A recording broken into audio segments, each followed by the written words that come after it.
Cool. Now, can you hear that when I play a tape down the phone?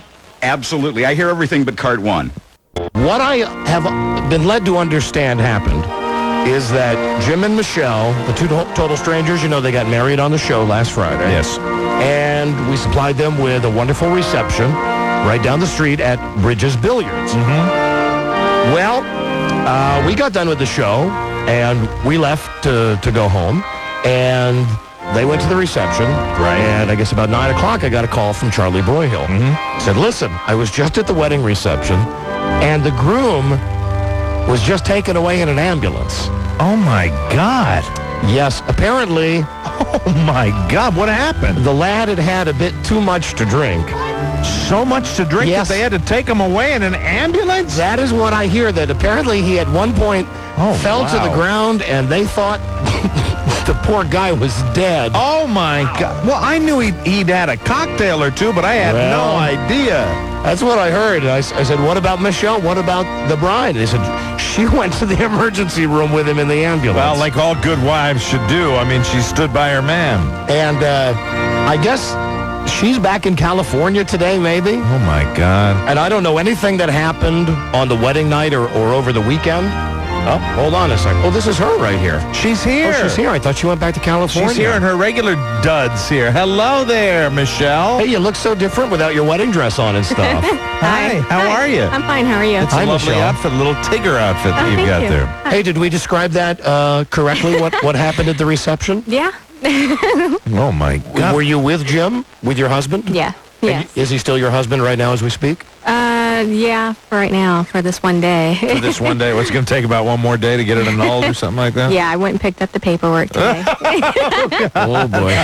Well, congratulations on a happy marriage. Did you give him any Bootiac? No. There was no sugar. Did the trip to the emergency room cool those juices? Of course. Of course, she says. So I guess that even if you were willing, there wouldn't have been anything going on because of his condition. Right. Now, God, what happened, Michelle? What happened to him? Well, we were inside the limo van, and The limo bus. Limo bus. Limo bus. Ask for a name. Sure. and we were talking, and next thing I know, he was over in this. It's not a sink, but he was losing his cookies on it. Oh, really? Oh yes. So this is the limo bus on the way to the reception? on the way to the reception. He was already losing it? And then what happened when he got there? Well, we were in the bus probably for about maybe 20, 25. So people actually thought we were getting busy in there, but we weren't. Right. Or was he just cleaning up all the vomit and stuff? No, he So you stood by him. You stayed in the limo bus yeah, with him. yeah. I didn't you? tried to get him to You get tried to something. help him out right, a little? Right, tried to Well, get him that's to lay so down. sweet of you. Well, Mike, she's his wife. Oh, that's right, but I'm still going to give her a round of applause. I'm surprised. They are married, you know. Yeah, that's right. Oh, Michelle, did you say hi to Buzz? Oh, no. Hi, Buzz. Okay. See, he turned his microphone off. Oh, did he really? Checking with the engineers. Okay, gotcha. Okay, go on back, Buzz. Take it easy. Take it easy. We don't want you to run around. That's not what we want you to do. Bye, Buzz. No running. Bye, Buzz. No running. So anyway, Michelle, when you get there, you're in the limo bus, the limo van. You finally, when you get out of that and you go into the club, what happened then? Well, no, we didn't make it to the inside the club. Oh, so you didn't even make it inside of the reception? No, what happened was I was going to try to find some of his friends and some people there to take him out of the bus because he had not eaten anything all day. He had been So drinking. he didn't even... See, I pictured... This is what I thought when I heard that he had actually, partied all day long and then went to the reception and continued on there. But no, he didn't even make it to the reception. No, two guys tried to find a pulse and they didn't find one. So then They tried. Oh, my God. Hey, do you want to look at your wedding photos? They're here. Oh, great! Yes. So the Oh, yeah, bring those in. I realize that's right in the middle of the story. We thought that he didn't have a pulse, but he's alive. He's okay. He's doing okay now? yeah.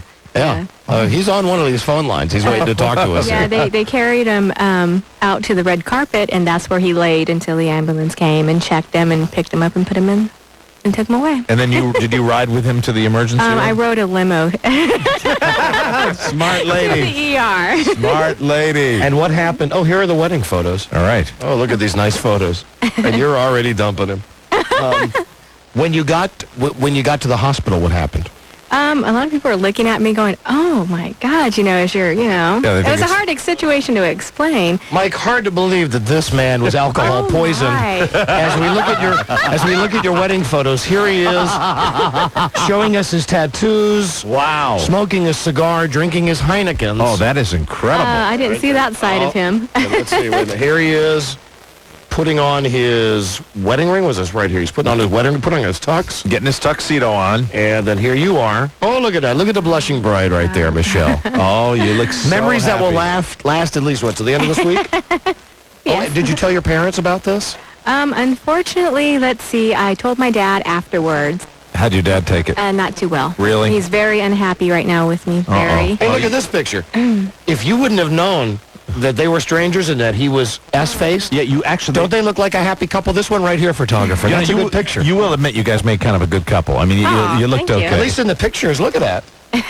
You could show somebody that picture and you'd say, yeah, that looks like a happily married couple. This one right here, Aw, Michelle. that's Oh, you guys great. look so nice. Of course, people are normally a little better dressed at a wedding. Your wedding audience wasn't that well All dressed. right, here's one of Jim. All right, now he does look a little bummed here. Okay. Look at this picture right here. Yeah, he looks Yes. loop-de-loot in that one. All right, Can't then. believe he didn't make it even into the reception. And then there's more Oh, now, Mike, here you go. Here's pictures of the minivan bus limo.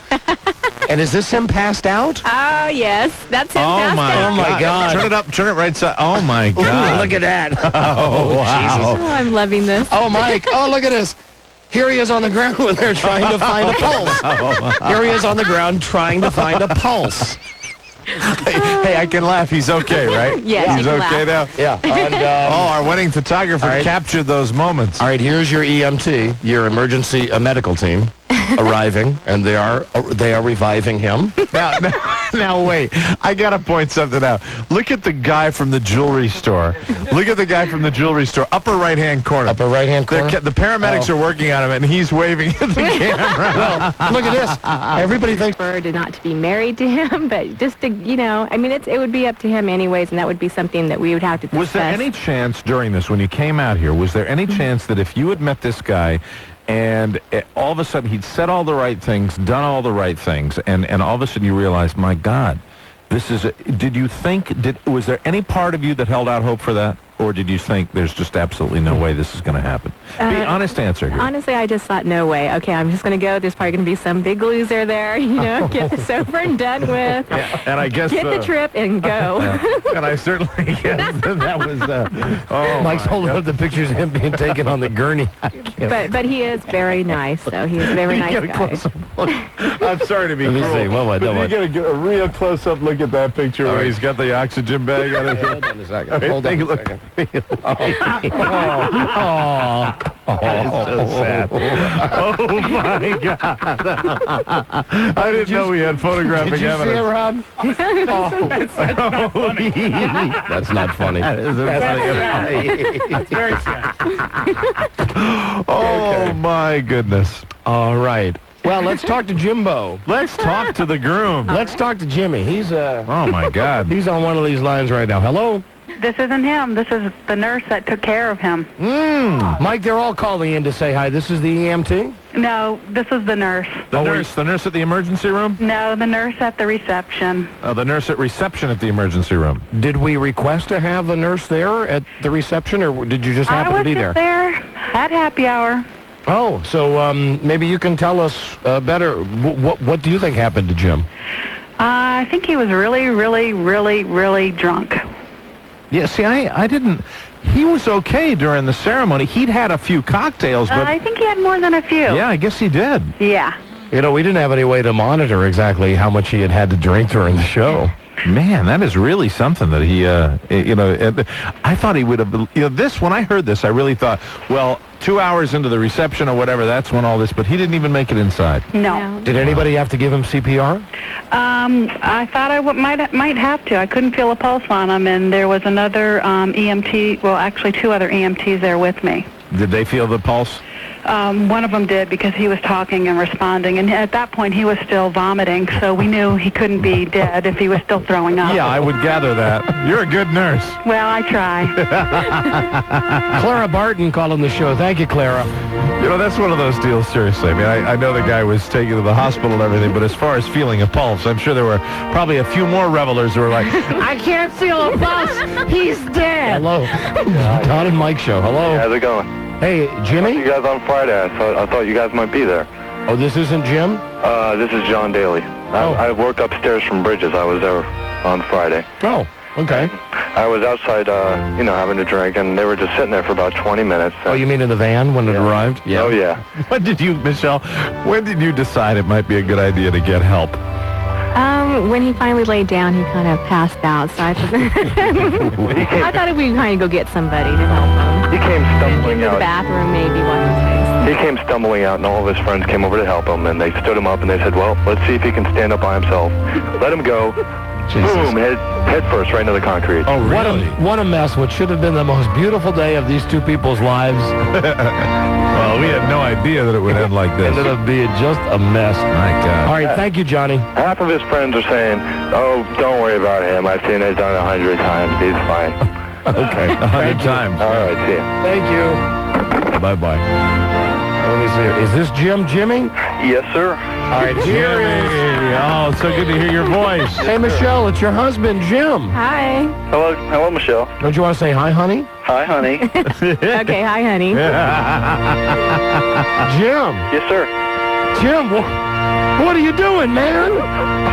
Just, I'm not that big a drinker. It just, it caught up with me. I think I down real close to a 12-pack of Heineken and a bottle of champagne in about 2 hours. You drank that much? Yeah, and When did you do that? it just kept coming. And by the way, where's that butt annoying intern Lewis? He took $50 of our money for beer and didn't bring it back. Oh, he's here. Lewis is here. Yeah, don't let me run into that guy on the street. Hold on, I'll bring him in right he's now. right here. I'll bring him in. Hold on a second. I'll bring him in right Hey, now. way to go. You weren't so out of it that you don't remember that. That's right. Oh, Lewis. Did you at any time feel like you were dead, Jim? No, I from the point where you guys asked me to put my tuxedo on and to the point I woke up in the hospital, I really don't remember anything. All right, here now is the very butt-annoying Lewis. Lewis? You owe me and my friends $50 or it's coming out of your ass. Oh. No. I didn't steal money from you. Your buddies asked me, they gave me money for more Heinekens and Coronas, Right. and they gave me a $20 tip for my effort. And when I tried to give you the change while you were dancing with your new bride, you said, "Forget about it, man." I don't recall that. Well, of course not. Okay. You were drunk. All right. Sorry. Hey, listen, Well, but you're I still did give Miss annoying, though. Bobby the $11 change to give you, and I kept my tip. That's all. I wouldn't jip you. All right. Well, you're still annoying, though. But I'm sober. Oh, God. Lewis giving you some grief. So how you feeling today, I John? feel great. I felt great then. The docs there told me, my blood alcohol wasn't that high. It's just that I had so much at one time, and I'm really not a drinker at all. And it just hit me. And I just went out. I don't remember You anything. drank almost a 12-pack of Heineken in less than 3 hours. Why did you have a million beers? It was I just had a few beers, and then of course Susan came in, and I had a beer with her. Then my friends came in, they bought some more beers, and it just started going downhill from there. And Jim, at any point this weekend, have you thought about calling up Michelle to say, listen, I know that I kind of made a horse's ass out of myself by vomiting all over the place and passing out and nearly dying, but... spent the whole weekend together. Oh, you did? you did? Oh, so Yeah, you spent... we went sightseeing Saturday. Oh, see, she didn't tell us any of that. Yeah, we went I haven't had a sightseeing. chance. What's that? I haven't had a chance yet. Oh yeah, we spent the whole day Saturday sightseeing in D.C. and eating dinner and lunch and going to So the you movie. rallied on Saturday to take Michelle. I think that's a I rallied credit to Friday. Jim. Hey guys, I rallied Friday night. When I woke up, I was fine. I didn't have a hangover. It was just I got rid of all of it and I was perfectly fine. We stayed up What time did you come to on Friday? around noon or midnight, I think. Around midnight. Yeah. So you did spend a lot of time together this weekend. Yeah, we spent the whole weekend together up until last night when I dropped her off and went back to my house so I could get ready for work this morning. We went out yesterday and had dinner and saw a movie. Or wait a minute, we didn't have dinner. I had to work a little bit yesterday. We went to saw a movie last night. What'd you go see? Saving Private Benjamin. No. I wish it was Saving Private Or Private Benjamin. Ryan, whatever. Oh, that's Yeah. still the residual effect Yeah, there, could Jim. be, yeah. The movie's over. Saving Private That movie would have been a lot Benjamin. better if Goldie Hawn was in that movie. Saving Private Benjamin. Whatever. So it sounds like you at least got along as friends. At any point, Jim, during the weekend, did you think about leaning over to Michelle and saying, this is kind of crazy, but maybe we should give it a try? Not immediately. No, I mean her parents and family are really, really distraught over this whole thing. So Well, F 'em. I bowed out gracefully there. Come on, F her family. Yeah. You know what Charles Well, Barkley says. she's really a really sweet girl. She's very nice. We had a good time, I thought. Were you impressed with Jim in his condition on Friday night to be able to rally and come back on Saturday and actually take you sightseeing? Oh, yeah. I mean, I understand. Those things happen. I mean, I've done the whole... That's okay. You're a laid-back individual, aren't you, Yeah, Michelle? yeah. Not much disturbs you. You are. Listen to this. Your husband gets drunk and has to go to the hospital on your wedding night, and Sure. you're cool about it. That's right. If you were planning on staying with him for the rest of your life, would you have been more upset? Maybe, maybe not. Maybe not. Laid-back Michelle. Jim, do you want to absolve the marriage? Yeah, we've decided we're going to do that. Really in the interest of her family and that kind of thing. Well, I think we'll stay in touch. If she had wanted to stay married, would you have done it? Yeah, that's why I did it. So I'd be all in. That's kind of a bummer. Yeah. It's kind of sad. I feel Think for about you, that. buddy. Not really. I mean, Listen, Michelle, think about that. I had a good time, and it was a great experience. It was really a lot of fun. You've got him. You got the ring between his nostrils. I mean, you've got him right now. He's yours. And you know something, outside of the vomiting part, with all your buddies that called us on Friday, and, rarely has one individual gotten so many support calls from everybody that he works with and everybody that he has business with.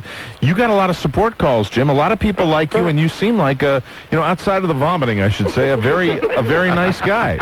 Well, that's very kind. I don't remember. I wasn't in a condition to remember any phone calls. I don't know who called, but that's very kind of him. Oh, your boss called, and a bunch of guys that work at some other Ford parts place called for you? Mm-hmm. Really? Well, that's very nice of him. But no, Michelle, huh? No? Like I said, I think we'll, keep in touch as friends, and we'll just Yeah, take is it there a from chance there. that after the marriage is dissolved that you guys will keep in touch with each other? I hope so. I'd like to. Oh, okay. I don't know how he feels. Well, what do you think about that, Yeah, Jim? that's what I just said. I'd be interested, maybe go out and see her, that kind of thing. Did you ever try to break in that jacuzzi suite? Break in. You know what I mean, break it in. You know what I Break it mean. in. After midnight, maybe? Gentleman never talks. Well, gentlemen never talk. That's right, sir. I would never admit to anything on the radio. Hey, that's another thing you did on Friday when you were so drunk, was you called everybody sir. Sir, yes, sir. You're right, sir. Yes, sir. That's my police the way I training. am. That's my police training, sir. You know what? I look at you, Michelle, and you know what? You're like cooing when he says stuff and stuff. and stuff. There's a little something there. You kind of like him, don't you? Yeah, he's nice. And you Yes, guys I will do. have, as friends, at the very minimum, you will have this bond forever that you guys did this wacky thing together. Yeah. But you're married now. You're married. Come on. For today. Don't ruin it. Stay married. Come on, please. Stay married, Oh, no, please. I would like to do the traditional thing. I am Catholic. I like to go and do the Catholic original wedding, nice little ceremony. With Are you Catholic, Jim? No, sir. No, sir. You don't need to call me sir, Jim. Alcoholic, sir. No, I'm just kidding. I'm just kidding. I really rarely drink anything. Right. All right, Jim. Well, I guess this is the end of the saga of Jim and Michelle. I think it's wonderful that, especially with the activities on Friday, that a friendship at least, where you guys are not, I can look at you and tell that you're not totally turned off by Jim, and obviously from what Jim says, he likes you too. Did you guys kiss at all this weekend? It's weird hearing Buzz, isn't it? Oh, hi, Buzz. Hi. Hi. You guys kiss at all this weekend? Jim? Michelle? What? Did you guys kiss? Once or twice. Any tongue? Any tongue? Let him answer. She's giving you permission to answer, Jim. Did you Yes. You tongued your wife? Well, then yes. Yay! Hey, good man. I was just joking, okay? Oh, geez. We'll talk about that later. Oh, you didn't want him to say No, that? just- Oh, wait. Oh, that's cool. That's cool. That's all right. Was there any heavy petting? Michelle? Oh. Please That's a little private stuff. private stuff. I don't think There's so. there's a little chemistry there. Yes, I feel it too. Definite chemistry between you two You two guys. should stay married. Yeah, you should. Already, you're a lot happier than a lot of married people I know. Yeah. But just think, if you ever do decide to get married for real, you always say, hey, I married my wife all over again for the second time. How romantic will that be? And then you could get drunk all over again, Jim. And have the paramedics come and revive you when they can't find a pulse when you fall out of the minivan on your way to the reception. Unbelievable. We missed you guys there. I didn't know you guys weren't going to come. And boy, we were all upset that because there was that awful shooting at the Capitol on Friday that everybody didn't get on TV. Boy, am I glad the TV cameras weren't following you over to the really. reception. Oh, my God. I am Joe Blow, live, News 7. This man nearly dead from alcohol poisoning. That would have made the news. You know they would have put it there doing their job as reporters. Oh, brother. My God. All right, Jim, well, are you talking to Michelle again before she leaves town privately? Oh, yeah, you guys sure. are. Oh, you are? Okay. Hey, that's terrific. I think even if that comes out of this, it's a success. Well, now, Michelle, your honeymoon is this weekend. Your trip to Mexico. Are you going to take Jim with you? I don't think so. I'd let her share and revel in the beauty of this moment on her own. You know, in a way, Jim, I got to go with you on that call. I think that's a good move. That's a smart, slick move that you're making there, And I just want to point out, if you don't have anybody to go with, we could find you a date for this weekend, Michelle. Well, I was thinking since my sister took it really hard, I'm thinking about taking her. Oh, that'd be nice. Yeah. to patch up the family stuff. Yeah, I'm going to yeah. try, yeah. Would you consider taking Charles Rossi? Oh, sure. All right, Hey, Jim. somebody told me that I had Charlie Stossel as my best man. Yes, you Yes, did. you did. Oh, my God, I must have been drunk. Yes, you were. Yes, you were. Hold on a second. Here's a guy who's a photographer who says he has a picture of Lewis returning your money to you. Oh, really? All right, hold on. Here's Charles, the photographer. Hello, Charles. Hey, how you doing? Doing great. Guys, it's in the photo I just brought to you during the reception part. There's a picture of Lewis, the intern, trying to give Jim his money back. Yeah, the only picture that I saw of Lewis was where he was leaned over doing that like Mighty Mouse pose. Yeah, he always does that. He is so annoying. Yeah, he is. He's the worst. We can't find that picture here. Yeah, it should be in there. If not, I'll look at I have a couple of other ones that I didn't put in there, but I'll look in there and see, and I'll take that over to Jim's. You know, in some of the pictures with Lewis, he doesn't show up on camera. All right, thank you, Charles. And All right, guys. Jim, don't be a stranger, my friend. I'm always here for you. Hey, was it good radio, guys? That's It was all that's wonderful important. radio. Oh, Yes. it was the best. Hold on, and Rob believes he may. Look at this. Did you Here find is it? Lewis. Now, you can't tell who's passing the money to who. Right. But it's definitely Jim, and it's Lewis with what appears to be a $20 bill in his hand. That's right. Here. That's right. There it is. Right here in that photo. All right, I apologize for the accusation, but he's still annoying. You're right about that, Jim. Okay, thanks, buddy. All right, thanks, All guys. right, bye, Charles, the photographer. Bye. Okay, bye, guys. Bye-bye. Now, Michelle, how many more days are you going to be in town? Just for tonight, and then tomorrow my flight leaves back to Woodland, California. That's too bad. You know, we got a Las Vegas-style show on Wednesday night. You could come and be the queen of our Las Vegas-style show. That would be so awesome. But you'll be back in Woodland. Yeah, I'm waiting for you guys to come out to Sacramento. So. We'll be coming out that way. Yeah. Well, listen, Mrs. Babbitt. Mrs. Babbitt, I almost forgot his last name. The brand new Mrs. Babbitt. Mrs. Babbitt, for at least one more day. Enjoy your honeymoon. Left. And you know something really, we couldn't have had two nicer people. I think you're both very nice people, and it, you know, if a friendship came out of this, I think that's terrific. That's really wonderful, and you know, I still think you should stay married to the guy. I had a good time here. I mean, when I went to go get my hair done at Antoine's, excellent service there. I'm telling you, I got a back rub. Okay. Oh, really? And You see that in a lot. You see that in a lot of movies, man. Oh, sorry about that, Buzz. Sorry, Buzz. Buzz a little sensitive about that intestine stuff. No pun intended, Buzz. Yeah. No, I thought it was marginal at best. Okay. Well, thanks a lot. All right, bye-bye. Bye-bye. Very briefly, as my wife said to me, too Tom Hanksy. Something tells me we're going to be alone on that island, Mike. Well, just like we were with Forrest Gump, we can handle that. You know, And two words I just want to throw in before I know we're going to, Ted Danson. all right.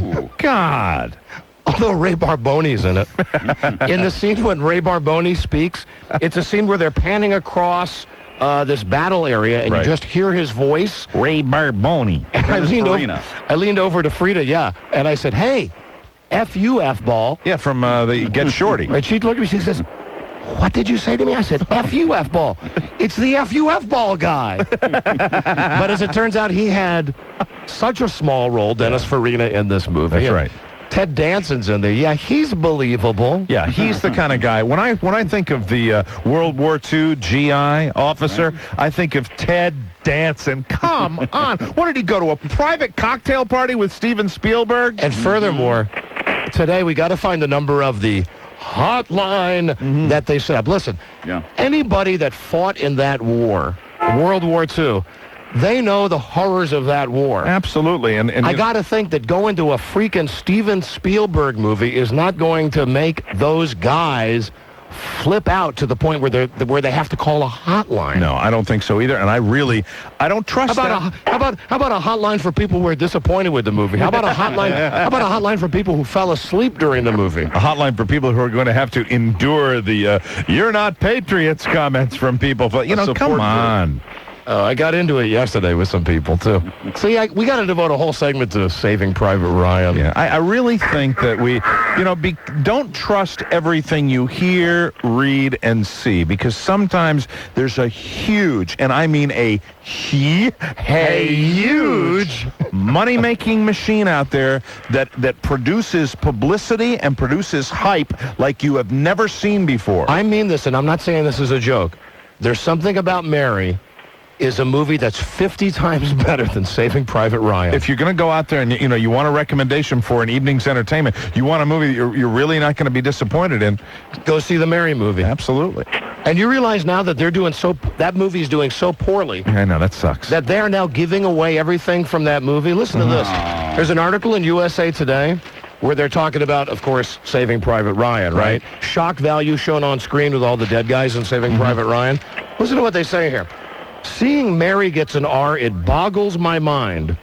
We have nothing close to Mary's graphic depiction of semen hanging from Ben Stiller's ear, and then she uses it for hair gel. See, he's given the whole plot. Listen to this part, That's Mike. in the trailers on TV now. They're showing that hair gel thing. Listen to this, though, that the movie, There's Something About Mary, that movie, in fact, was edited. Right.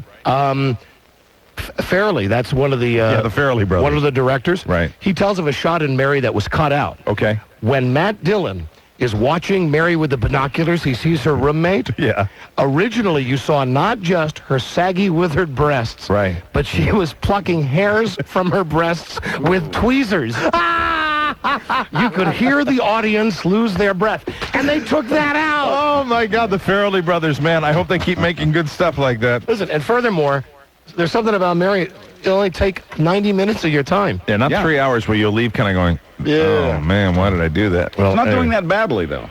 What, Private Ryan? Yeah, it's in 4th place, made $12.5 million this weekend. That's pretty solid money. You mean Mary's did $12.5 million? Yeah. Hey, way to go, he's working. Look at old Buzz contributing to the show. That's Burbank. From his bedroom, everybody. Buzz Burbank, ladies and gentlemen. From his bedroom. Isn't he marvelous, little Buzzy Burbank? Yeah, that little things like that, Buzz. It's what makes you you. Hello, There you go. Don and Mike show. Let's take one call before a break. Hello. Howdy, gentlemen. How are you? Hey, my friend. First of all, Buzz, it's wonderful to hear you. I can't hear you on the phone, but on the radio, I'm glad you're back. And I have got a funny story for you guys.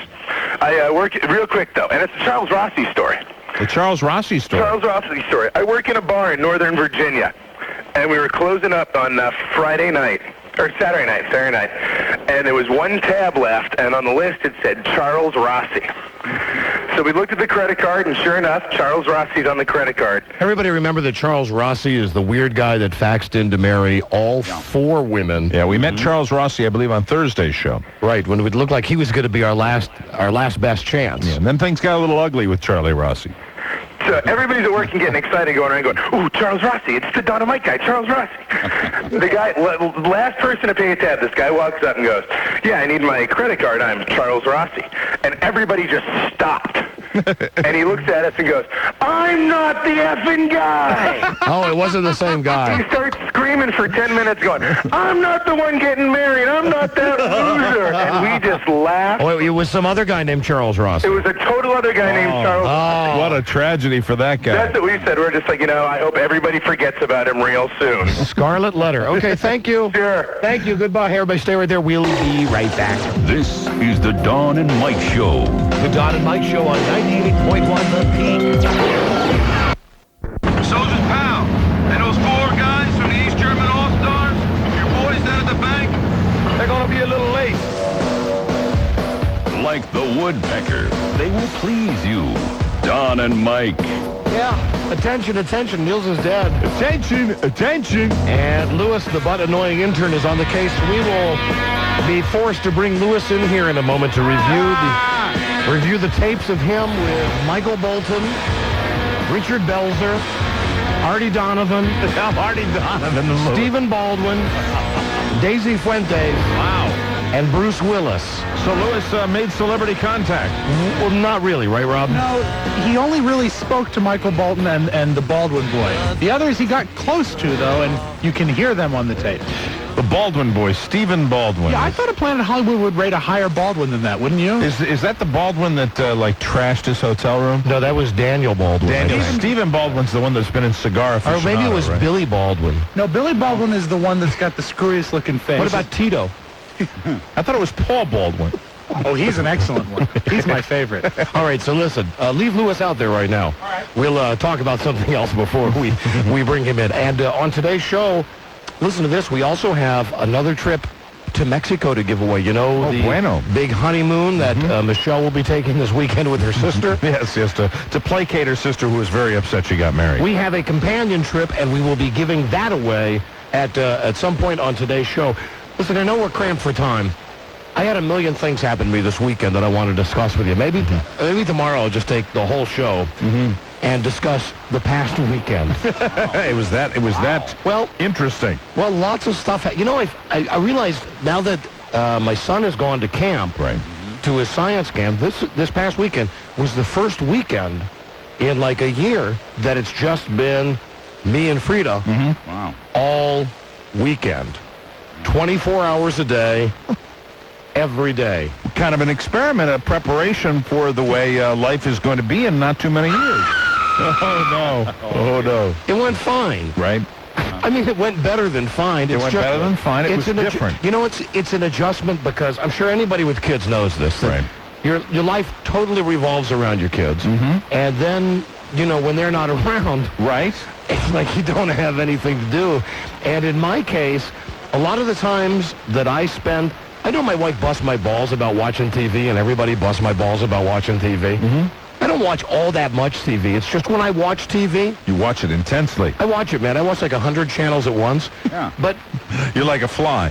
When you got fly eyes. You got all those millions of eyes, and you're watching all these different screens at the same time. Fortunately, if my son is around a lot of the time, I make my TV time when he's doing something with Frida. Right. I mean, if they're doing a project or something, that's when I plop down and I watch my 500 channels. Sure. Well, you know, Bart's not around, and suddenly I'm constantly being busted on that. It's like she walks in the room and goes, what are you watching now? And I said, what do you mean what I'm watching now? I'm watching the same amount of TV as I've always watched. It's just that there's not the diversion of our son to keep us busy. So she is aware of your TV viewing more. It's heightened now because your son is not there to distract her and make her think of other things. And you know, why is it this way? That when my son's around, normally when we have dinner, we're one of those families that TV's on during dinner time. Yeah, we do this. We do the same thing. I mean, you know that. But listen, when he's not around, my wife says last night, "Oh, turn that off." I say, why? I'm watching it. I'm sitting there having my dinner. I'm all the way at the dining room table, but the TV is on in the living room. Yeah. Right? See, I think you're ahead of the game. At least you don't have a set right next to the table. She says, my dad used to have that when I was a kid. I used to. We eat in our kitchen, and we have to piss my mother off. We have a set right there. I get dirty looks occasionally, but we've got 27 inches in the kitchen. Show off. Wow. But I'll tell you this: not once this weekend did it ever boil down to where my wife and I had nothing to say. And what I mean by that is I know that every couple has lapses where you're driving or you're walking, and you have a quiet moment. Yeah, sure. But You're comfortable enough to have silence. Exactly. But we are not comfortable with that silence. And thank goodness that every time there would be that momentary lull, right, she would throw in something or I would throw in something. She's an exquisite conversationalist. Oh, she's a chatter, Mike. Well, she can do it, though. I mean, people like that, at least in social situations, are good to be around. So listen, we're spending all of our time together. I mean, I make the mistake on Saturday of saying, do you want to go shopping?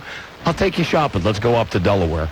Well, my wife doesn't want to go up to Delaware to go to the big outlets, right? Right. She wants to go to the tiny, secluded town that's off the beaten path, where all of the shops are owned by freaks.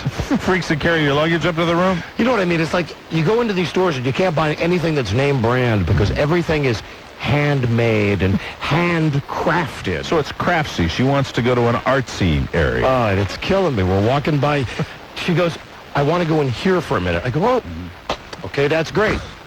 When she comes out of the store 10 minutes later, we don't walk 5 feet down the street. She's, oh, I got to go in this one. I've got to go in this one. and you're realizing that every store has nothing of any real value. Right. Like, she's going to be, here's one of the things she was looking at. This big aluminum kitty cat, right? I mean, it's a thing that's made. It's made out of like the texture of a Pepsi can. Okay, right. It's aluminum, and some guy has taken scrap aluminum, and what he's done is he's bent it and kind of made it. Into a nice kitty. If you're hepped up on goofballs, you might think it looks like a cat, right? Maybe get a gift for Buzz. Well, I'm looking at this and I go, that's a piece of garbage, and she says, that's art.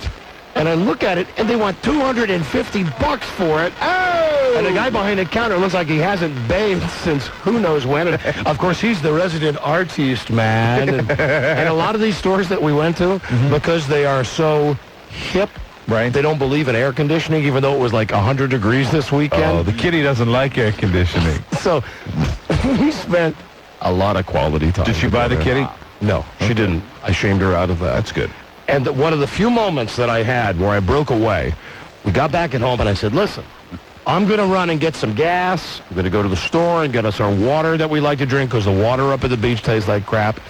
I said, give me a second just to get out by myself. You mean the tap water tastes like crap? What did I say? No, it's funny because you said No, it that. does. I thought of that, you know. Yeah. So the stuff that comes out of the tap, you don't drink. Yes, it tastes like feces. Not that I know what that tastes like. Jason feces. Right. So I get over to the mobile station. I'm going to fill my car up with gas.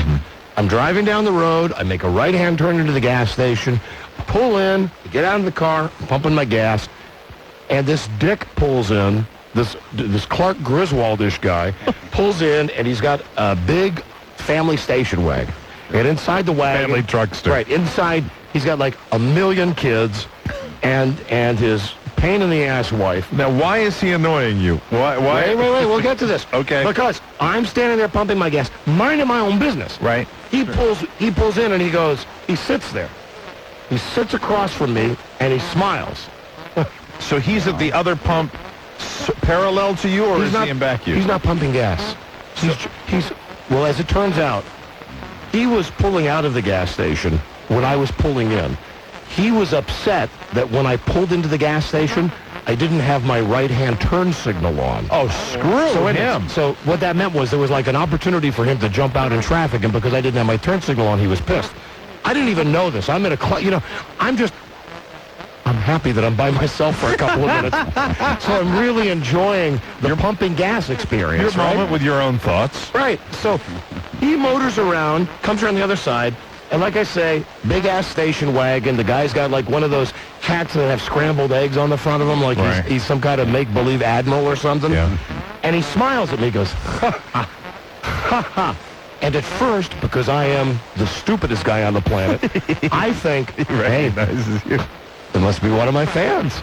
I'm a popular guy. So you return the smile? So I go, how you doing? And he says, thanks.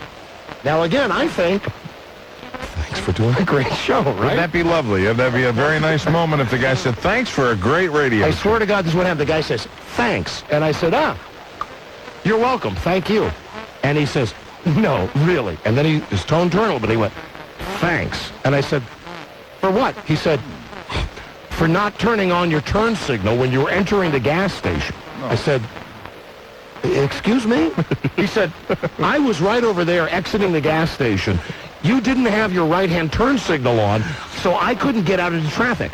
Thanks. Now, at this point, I'm pissed. And I said, well, I can see by looking at you, you're absolutely perfect. Conflict, thy name is Geronimo. So I could understand why this happens to you. Listen, I don't go looking for this. I know you swear to did. God. It's funny. It finds you. The guy comes in and he wants to get into it with you. Wait a minute. So now his wife is saying, Harry, let's just go. And the guy's still sitting there. The guy's still sitting there. He's just smiling at me, right? Wow. Now, some other guy pulls up to the gas station. Who's that guy that was in the Private Ryan movie? The guy who was Matt Private Damon? Right. Kind of looks like Matt Damon. He's a young guy, right? Okay. He pulls in. He watches this for a second, and he jumps out of his car, and he comes over to me, and he says, is there some problem here? Sticking out his chest, right? I said, like you're the one that's initiating the right. conflict. Well, because he pulls up, and all he sees is this guy in the car. With the family man. Yeah. He's yelling at me. Did you have the sporty car? Yeah. Okay. Right. All right. So he comes up, and he puffs his chest. Is there a problem here? Now I'm getting pissed. Now Is he related to the guy? No, he's just some freaking do-gooder. So I said, listen, son, there is no problem here. And he went, hey, okay, no problem, right? I'm just trying to pump my gas. Meanwhile, Clark Griswold now, what he's done is he's moved his car in front of my car so I can't leave the gas station. Wow. The thing clicks, right? My thing clicks because it's full of gas. And, you know, in that situation, at least if it were me, you're thinking, if this guy is crazy enough to actually take this step, you probably don't want to mess with the guy because he's wrapped tight enough as it is. Yeah, I could have kicked his ass, though. Oh, was he a wimpy guy? Yeah. Oh, all right. I think. I don't know. He never got out of his car. He just had a... Oh, he was sitting in staying in the car. Yeah. He wasn't outside of the car. He had a big face and, like I say, one of those fake Admiral hats. Right. So the guy was just sitting there and, again, just smiling at me. My thing clicked. I put the nozzle back. Right. I went to get in my car. I said, hey, come on. Hey, Mr. Griswold, move your car. He said, I just want you to see what it feels like to have to wait for somebody. Oh, my God. And now I didn't say anything. I waited until he got to the driveway. And then I said, hey, Griswold, F you! And I gave him the old double pumper. That's the smart strategy. That's the smart strategy. You don't know what the man is capable of. So when you have cleared the danger zone, that is when you have to share that epithet with him. Right. You got to do it. You got to lay that on him. But you do it when there's a safe distance. Because if you have the spontaneous one, where it's like, immediately comes over and says, you didn't use your turn signal, and you go, F you. You never know what can happen in that situation. I didn't even say, when the guy said it to me, I was like, hey, sorry about that. I said, people are going 20 miles an hour out here. It's not a major road. And a lot of people miss. Sorry about that. He goes, what do you do? Just take a right into the gas station without a turn signal very quickly? Right. Jeez. The guy got all pissed off. Man, wrapped so a little tight. as I stood there screaming F you, the last thing he heard, if he heard me, and I got a loud voice, I got your license number! As I was screaming at him, I got your license number. Hey, you think, what's the guy doing? He's got kids in the car. It's kind of like using the kids as a shield, too, which is a cowardly thing to do. You bet. So, then I got home and I told my wife about that, and of course, she doesn't take my side. She says, why do you have to do that? And I said, honey, I pulled into the place, the guy pulled over, started screaming at me. She said, you should have just turned your back, and you shouldn't have said anything. No, that makes them mad, too. They'll pursue it. If you have to say something. I said, the guy was a dick. And then we got into a whole discussion with my wife. See, when couples have too much time together, like my wife and I do, she has the time to analyze everything. She says this to me. She says, you ever realize how many people in a day you call a dick? Or you call some kind of other name? I said, well... Not if I'm not driving. Those are all people that deserve it, right? And she said, let's think about this. What's the first thing you said when you got out of that movie? I said, Steven Spielberg's a dick. She said, why did you say that? I said, because the movie sucked. She said, and then we got into this whole big thing about patriotism. Yeah. I said, it's not that I'm not patriotic. I'm all for WW2 and everything that we did over there. Absolutely. But listen, that movie sucked. I said, that movie does not represent World War II's sacrifice. It doesn't. I don't care. I got to slow down. I know we're gonna devote a segment to this, right? Yes. All right. Just let me say about that movie, and I went to see that movie with my father-in-law, who is a WW2 veteran. Right. He fell asleep in the movie. Wow. Okay? Wow, there you go. He was there for the real stuff, and he fell asleep in that movie. You know, people get criticized all the time in media and in show business for waving the flag, you know, for using the flag to kind of, you know, sell their product, and in its own little subtle way. I think we have to be a little wary about it with this particular movie. Listen, all I know is that the movie sucked. I didn't go to the movie to read an encyclopedia account of what happened in the war. I didn't go to the movie to be preached to. I didn't have to go to the movie to be told that the Nazis were bad and that we were good. And if Tom Hanks and Steven Spielberg want to preach to us and say that you know, this movie is a tribute to the veterans, if it's a real tribute, you know, all you have to do is say not even half. Take 25% of the profits and donate it to the Veterans Administration. And that's why I was pissed when we left the movie. And that is the first thing I said. She said, "What'd you think?" I said, "Steven Spielberg's a dick." I thought you were a Steven Spielberg fan. I said, "Yeah, but he's a dick. Look at all these movies he's making now, man." Schindler's List. Okay, we know you're serious. That was a lot better movie than Amistad. We know you're serious. World War II. Thank God Steven Spielberg is running out of bad things to make movies about. Yeah. Make me a movie about the alien with the big finger that wants to go home. That's what I want from you, Steven. You dick. Are we the only ones? And furthermore, I wouldn't rape you, okay? What do you think of that? Are we the only ones that that didn't like this movie? I don't know. Did your wife like this movie? Oh, she loved She Cried. My mother-in-law loved it. She cried. Oh, boy. All of the people in the movie that were talking too loud and thinking they were going to get some kind of free pass because they're old, they all loved it. How can you cry at a movie that has Ted Danson as a military officer? I actually said to a couple that was sitting behind us, I turned around the first time. I said, could you, oh, hold on a second there. I said, could you please keep your voices down? And the woman gave me a dirty look. Now, it was an old guy who was obviously some kind of a vet. But still, you know, shut up in the movies. Then around the time when, you know, when they go to find Private Ryan and they find the wrong Private Ryan? Right. When he's walking up, this old guy behind me says real loud, "That's Private Ryan! That's Private Ryan!" Real loud. And I turned around and I said to her, "You should probably wait until this movie comes out on video so that he can talk to the television." Now, at this point, I swear to God, this is exactly how Frida grabs me and she goes, Stop it. You're embarrassing me. I said, "Honey, they've been talking the whole movie. They should see it on video." And she says, "He might not be alive when it comes out on video." I said, "Don't lay that on me." Didn't he see the big dancing bowl of popcorn that said, "Please, no talking"? No talking. During the movie? Absolutely. And all the people that were bawling their eyes out. And, you know, if you're going to cry in a movie, please be quiet about it. Hey, if you want to Don't cry like Lucy Ricardo does. You know, I'm not, whatever. If that movie moved people, that's fine. I'm just, what frustrates me is I hate to be in the minority, but I'll tell you something. I didn't think the movie was as good as the hype. I didn't think it lived up to the hype. And when a movie is hyped the way... It's an average movie. Yeah, when I'm reading in the newspaper that this is the next, the next feature film that will be here for the millennium, this is the greatest piece of work I'm that's telling ever you, been that done. movie, There's Something About Mary. Yeah. It's a much better movie, I swear to God. And what I hate even more is when Steven Spielberg is saying, you know, that we, you know, this is the kind of movie that everyone needs to see. And no, you know, if that's it's the a case, movie that's making money for Steven Spielberg. If that's the case, donate it to the schools. Right. You know, give it to people for free, and then I'll believe this. Yeah, I know. That's why I think Steven Spielberg is a dick. And I thought it was too Tom Hanksy too.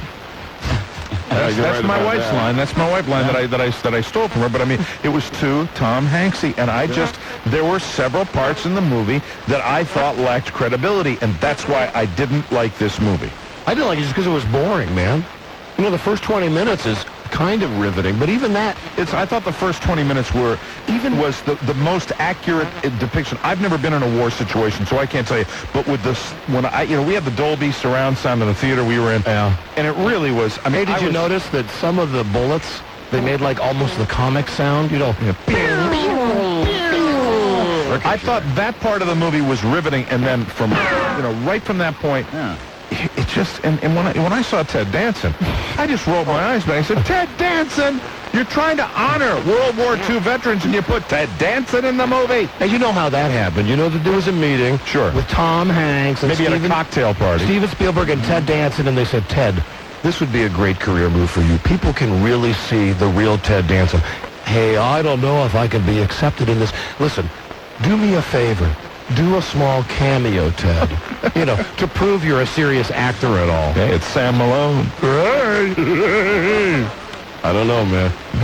It's not the greatest movie ever made. I can think of about 100 movies, and I mean serious movies, that were better than that one. Well, when they're talking about the best war movie ever made, I'm sorry, this movie, Patton washes itself with this movie. Yeah, Patton kicks ass. Absolutely. George S. Patton, he's the man. He's the man. No bastard ever won a war by dying for his country. He won that war by making the other poor bastard die for his country. Hello, Don and Mike. Here's a guy that saw Saving Private Ryan. Hello.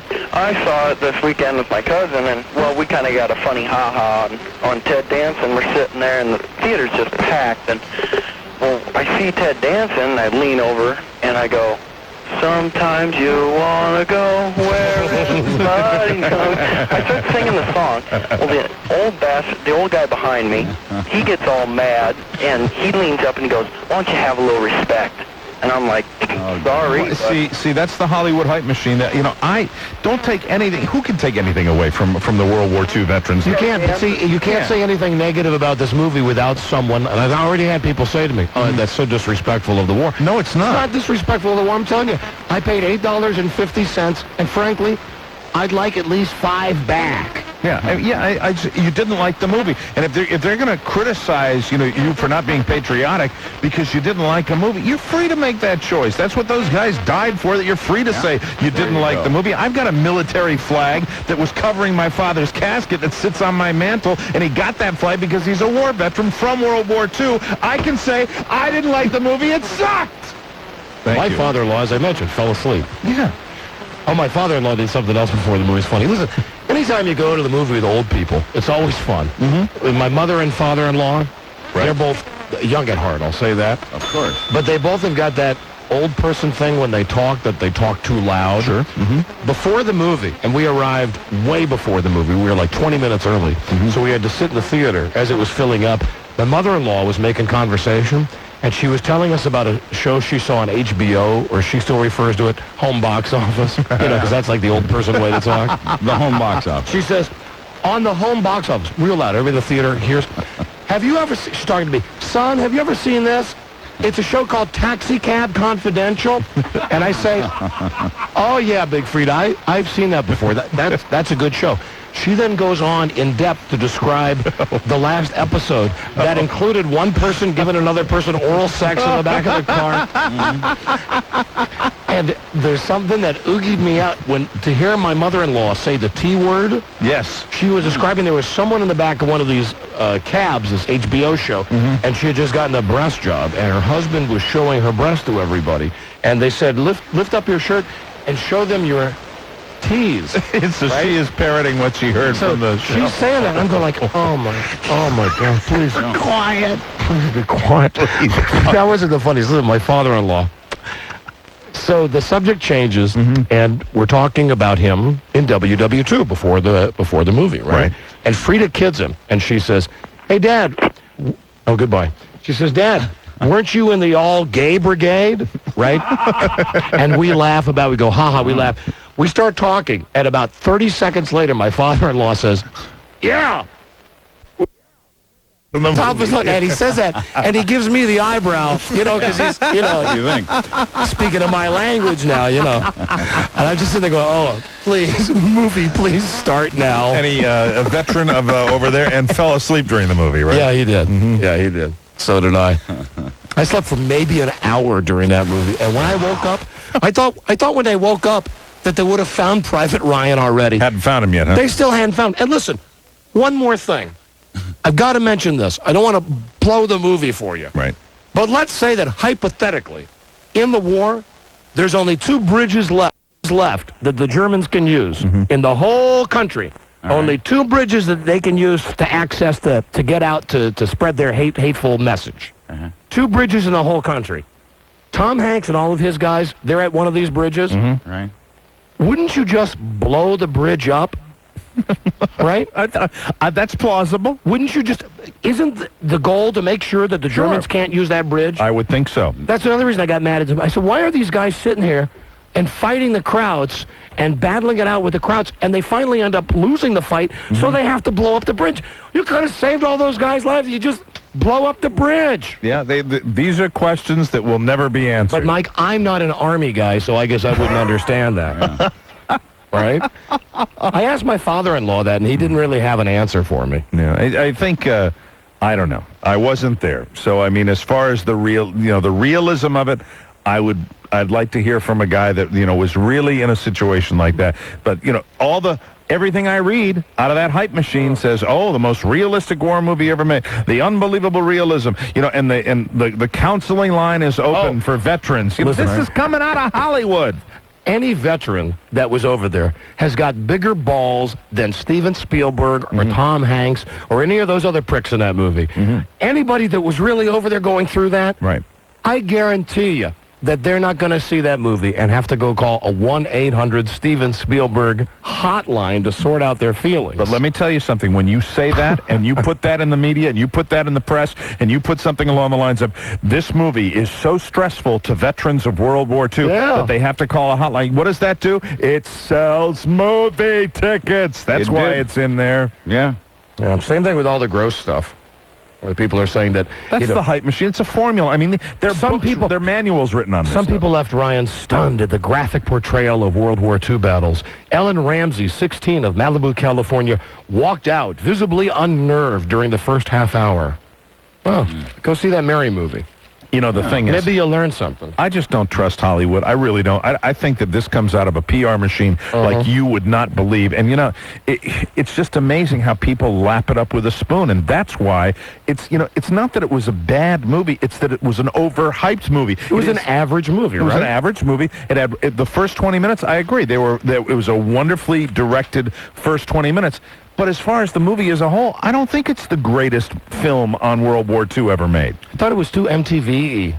Yeah, I did too. They had the shaky camera a lot. Yeah, I mean, and then you're attacked if you say you didn't like the movie because you're not showing respect. That's BS. That's BS of the highest order. Hello, Don and Mike. Here's a veteran right here, Bill. Hello, Bill. Well, I'm not a veteran of World War II. I'm a veteran of Vietnam. I thought from the beginning when I started seeing the movie, I can't believe how inaccurate it was. I said they're opening up the Sealander right in front of a pillbox without having any air cover whatsoever, and these guys just get wiped out. Right there, I said, man, they have some really stupid officers here that are, leading these guys right into getting slaughtered. Let me ask you a question. Let me ask you one question about Tom Hanks, okay? I think Tom Hanks, I've seen him interviewed a lot, and with the Apollo 13 stuff, I think he loves jargon. He's a guy that loves the lingo, man. Space speak, and he loves lingo. Would an officer in that situation, in an infantry situation, have that much jargon that he would use in a combat situation? Like when he was saying, we got to go to Hill 624A, and you got a 38-degree thing on that, and you got the other thingamajiggy with... would he have that much jargon? No, not really. Remember that the average officer, at least in Vietnam, was about 19 and a half years old. Right. And so you would never have seen a captain at that age. So when Ted Danson comes out wearing... my father was a captain. He was 18 years old when he went over there. Yeah, when I saw Ted Danson come out with a uniform that looked like... it was just... I know. See, another inaccuracy was that he's not... They keep saying that don't salute an officer because he's going to get shot, and Tom Hanks is wearing his big silver bars on his forehead. All right, thank you. Bye-bye. Yeah, that's right. That's something they say in the movie. It's good. It's good to get a little support on this. Hey, did you watch that Liberace show last night? No. We watched it. Oh, Frida and I watched it. It's a hoot. Oh, bummer. It was so great. They showed all of his clothes. They were talking to his 17-year-old boyfriend, who now is a grown-up man. Did you catch that, Rob? Did you see the closing credits? Which was just him. He has like tiled piano keys around his pool, Right. and it was like 45 seconds of him dancing on the piano keys in a bathing suit. It was great. They should run that show. Yeah. They should run that instead of Saving Private Ryan. It was on the E! channel. Darn it, I wish I saw it. The true Hollywood story, Liberace. Man, I wanted something to watch last night. It was good. It was on at 8 o'clock last night. No, I was watching UFOs on the Learning Channel. Hello, Don and Mike. Hey, Don and Mike. Hey, Baldy. How you doing, guys? Charles Broyle just gave me the fist in the air. Yeah, good one. Hello. Hey, I got the answer Oh, for you. Lewis, Don. it was you, Why they Lewis, didn't all blow right. up the bridge over there. What? How are they going to get in there and kick the Germans' ass if they blow up the bridge and can't follow them in? But wasn't the whole point that bridge is what gives the Germans a way to get into other areas? Right, exactly. Wasn't the goal just to get rid of the bridge? Well, if you can keep the bridge and fight the Germans back, the Allied forces are probably worried about whether they have to actually go in and occupy Germany. Oh, hell, I should have been in that war. Hello, Don and Mike show. I mean, I should have at least been in the movie war. Hey, guys, how you doing? Hello, you're on the air. You know, one of the indications that I knew that this movie was going to bite is, you know that HBO first look thing that they always have, you know, the half-hour show making it. You know, when I saw the Lethal Weapon 4, when I said, it's funny, you know, Chris Rock is running around, they're goofing on him, you know, I knew what to expect. That was a good movie. A funny movie. When I watched this thing on First Look on HBO, I thought I was watching a PBS documentary, and that gave me an indication right there that it was just going to be mediocre. Sure enough, I went to the movie yesterday. I was crying because I spent $10 lousy to get in the friggin' thing. All right, thank you. And they're digging themselves in as the greatest war movie ever made, A, and then B, the tribute to that's where they get you. That's where they say it's the tribute. Is anybody considered in the Army now? Little gem made by Mr. Paul E. Shore. And what about Stripes? Yeah, now there's realism. There's a good war movie. There is realism. All right, we got to do a break. We will be right back. This You know, there's always stuff like Because, you know, nothing's more noticeable than, like, when you go to a restaurant and you look at a couple. Oh, I hate it. That's sitting there, and they look like a couple. It's so sad. It's so depressing. They look like a couple's married maybe as long as me and my wife, and they don't say one word. And they look so incredibly unhappy to each other. I've been in restaurants many times where you see a couple like that, and not a word is exchanged between the two of them, and it's tremendously depressing. That wasn't us. Well, we didn't go to a restaurant. We walked this weekend, didn't we? No. We walked to all those crummy shops. That's shopping. That's different than walking. But there was a lot of walking going to all those crummy shops. No romantic walks on the beach? No. Yeah, and I was going to play golf with you, which I figured would be the only way I'd get a walk. Oh, we would have used a cart. Oh. We just didn't have time. Listen, that movie, that Private Ryan movie. Yeah. You liked it, right? I don't like violence, so I was in trouble from the start. I saw more of the inside of my fingers than I saw of that movie. But I thought it was very well done, and I thought it was, distressing, as war should be, and a good reminder. You didn't think it was cliche-ridden? No more so than, there was moments that were contrived, but in any movie, moments are contrived because that's what makes the plot go. I mean, Not Patton. Huh? Yeah, not Patton. Hey, don't you agree, though, that Spielberg's a dick, honey? No, I think he's trying to make movies that are important, whether they're good or not, but he really is honestly trying to, you could make a lot more money off another Raiders of the Lost, of the Lost Ark, but he's trying to make movies that leave a little bit of history, and I think that's good. Then let him join the Peace Corps. The movies are supposed to be made for people to go for 2 hours, to let their cares go, and to immerse themselves in a great story. No, I think you can leave movies as part of as to capture history. And while you still have... No, I agree. I just don't think he did it well. Well... I just don't think he did a good job. No, I don't care what his motivations are. No. The question was, do I think he's a dick? And that's why I don't think he's a dick. I think he's a dick. And as for not... My husband was saying, well, he can leave all his money, then leave the money to charity. But it has to be a money-making proposition, or he could be as noble as anyone, and no one would want to make a movie with him. He chooses the topic. If he just wanted the movie made make money, he could make E.T. 2, and it would... And I wish he would. Yeah, Listen, there's so many crappy movies out there. Here's a guy that's got a brain in his head. He's got some imagination, but he's stuck in this rut where he's got to be known now as the great movie maker of our time. No, he was known as a great movie maker before, but now he's known as someone who's making movies about something that are more important. Yeah, but you see, with this movie, I'm just talking about this movie by itself. I thought Schindler's List was one of the greatest movies I've ever seen. I think this movie was trying to be a Schindler's List, and it fell short. I don't think it's nearly as good as Schindler's List was, and I think because he made one that was great. I like Schindler's Fist. That was the X-rated movie? No. Didn't we have a screening of Yes, that one we time? sure did. That's We sure did. But I'll tell you, this movie falls short for me. It really does, and I think anybody that's saying they didn't like it is going to be, oh, well, you're not a patriot and all that guy. No, that's baloney. That's baloney. You cannot like it. And if I had known it was all blood and guts, I wouldn't have gone to see it either. I mean, I'm not saying I loved it because I don't like... If you don't like gore, Listen, you shouldn't be seeing this movie. What does it say about me? I ate my Chex Mix, no problem, during the first 20 minutes of the movie. I was starving when we went to the movies yesterday. The gore was on the level of gore that I've seen like in an Arnold Schwarzenegger movie. Hyped? Would you say the gore was hyped a little Yes, bit? No. yes, I would. I think the gore is way overhyped. No, the gore... I mean, let's be 3 honest. hours of gore. In Arnold's movies, you have, some conversation with a girl. There were no girls in this movie. There was no females at all. Well, Tom Hanks. Ted Danson. Yeah, Ted Danson's a woman, honey. All right, listen. I love you. And as for I love you, and I'm looking forward to another week with just me and you. How many more weeks is Mark going to be at? Let me tell you an accuracy thing. Right. Because I don't know if this is accurate or not, and I know they tried to be very authentic on this movie. How many more weeks is our son gone? How much more uninterrupted time do we have together? Let me tell you something that was maybe inaccurate about the movie that my dad told me. He didn't say it never happened, but he just said in his experience that they didn't wear their captain's marks on their helmet. Yeah, that's the second time we've heard that. That's right. They didn't wear their stripes. He was a corporal, and they never wore their stripes because then it's like painting a target on your head. Did your dad fall asleep at the same point I did? I don't know. That's why I love you. That's why you seem normal to me, because in a lot of ways you and my dad are similar. Why? What do you mean? Because you fell asleep in the movie? You love the TV. You fall asleep in the movie. Yeah, you married a guy just like your dear old dad. Yeah, I know. You don't mind. He has his own kind of cave in which he tunes my mom out, and it's okay. He does. That's the way dads and husbands are. He does. My mother-in-law goes off on him, and he just sits there and he Good goes, to tune out. Yeah. And you know what? Your dad's got the best way to tune your mother out. Yeah. He's got those big-ass headphones that he puts on so he can hear the TV better. And it's like a cone of silence, man. Yeah.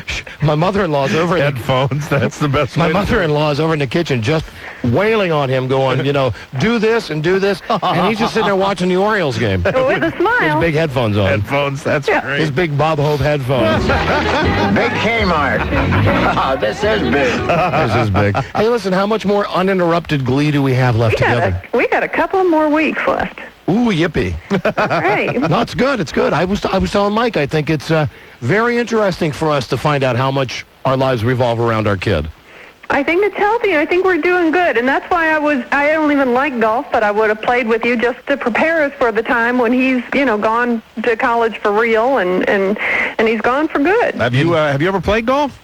Yeah, I've played. I don't play with my husband because it upsets him to not beat me at things.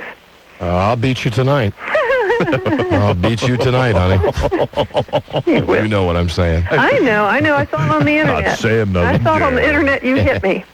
All right, I love you. Okay, I love you too. Hey, we did have some great sex this weekend, didn't we? Yes, we did. And that's one great thing about not having my kid around. Anywhere, anytime. We had sex all over the place this weekend. Everywhere.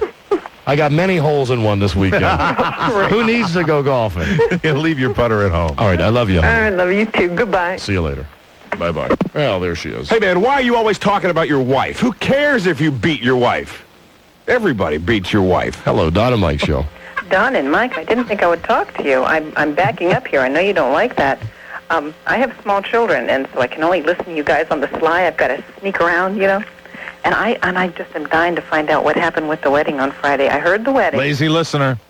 Sorry, there can be no slack for you. I am sorry. But my Sorry, we're trying to children set are old enough- examples they're here. old enough to repeat what they hear. No, we're Not trying to old set enough to have examples. discretion.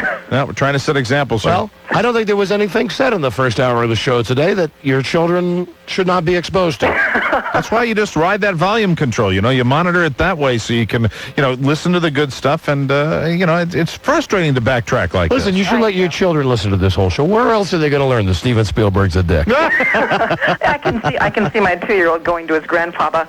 Oh, he's a dick. Are you a dick, Opa? Are you a dick? Opa. That would be good. Hey, Opa, buddy. Oh, man. Well, what did you want to know? Well, I didn't get. I tried to tune in at the TV to see if I could see the wedding, but I heard you talking about her cleaning up vomit and going on a honeymoon with her sister, and that doesn't sound like a happy wedding. They actually came out of it liking one another.